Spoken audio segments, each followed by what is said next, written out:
The leader of Lebanese Shia militant movement Hezbollah has said that his group was behind the launch of a drone shot down over Israel last week. Sheikh Hassan Nasrallah told the movement's Al-Manar television network that the drone was made in Iran and had flown over sensitive sites in Israel. Israeli fighter planes shot down the drone north of the Negev desert after it entered from the Mediterranean. Israel's prime minister has again vowed to defend the country's borders. Sheikh Nasrallah said the drone had been assembled in "Thank you for trying verbose. This recording will go away once the product has been purchased." Lebanon.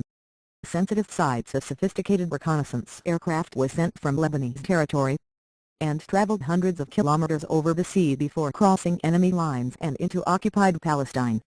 Correspondents say Sheikh Nasrallah's mention of sensitive Israeli sites is an apparent reference to Israel's Timotna nuclear reactor.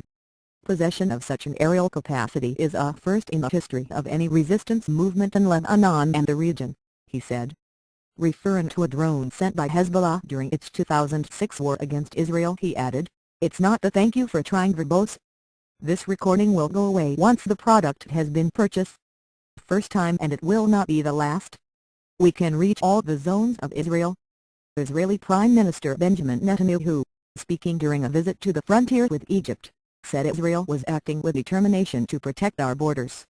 "As we prevented last weekend an attempt by Hezbollah, we shall continue to act aggressively against all threats," he said.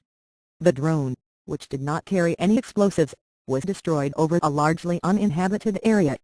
It flew some 35 miles 55 kilometers inland before being shot down. On "Thank you for trying verbose. This recording will go away once the product has been purchased."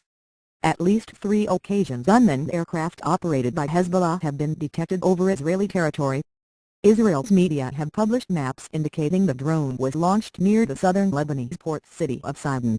It is claimed that the aircraft flew out to sea, then south, and then appeared over southern Israel from the direction of the Mediterranean. The Israeli military said the aircraft had been detected by ground-based defense systems. Israeli jets flew alongside it before shooting it down. Compromise poll date in another "Thank you for trying verbose. This recording will go away once the product has been purchased." Development on Thursday, Mr. Netanyahu's office announced the date of the general election as January 22. The vote was brought forward by 9 months after the Prime Minister failed to agree an annual budget with his coalition partners. His right-wing coalition government has been in power since 2009. The date selected was chosen as a compromise date following consultations between Mr. Netanyahu and heads of parliamentary factions.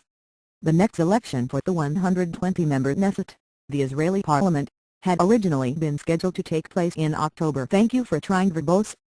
This recording will go away once the product has been purchased." Next year, officials said that a proposal to dissolve parliament and set an election on January 22 would be submitted for cabinet approval on Sunday and brought to the legislature next week, Reuters reports. The BBC's Swire Davies, in Jerusalem, says that with Mr. Netanyahu's high personal approval ratings, his Likud party is expected to improve on the 27 Knesset seats it took during the last election. But even if he wins, he will almost certainly have to form another coalition, given the proportional nature of Israel's voting system. Our correspondent. "Thank you for trying verbose. This recording will go away once the product has been purchased," says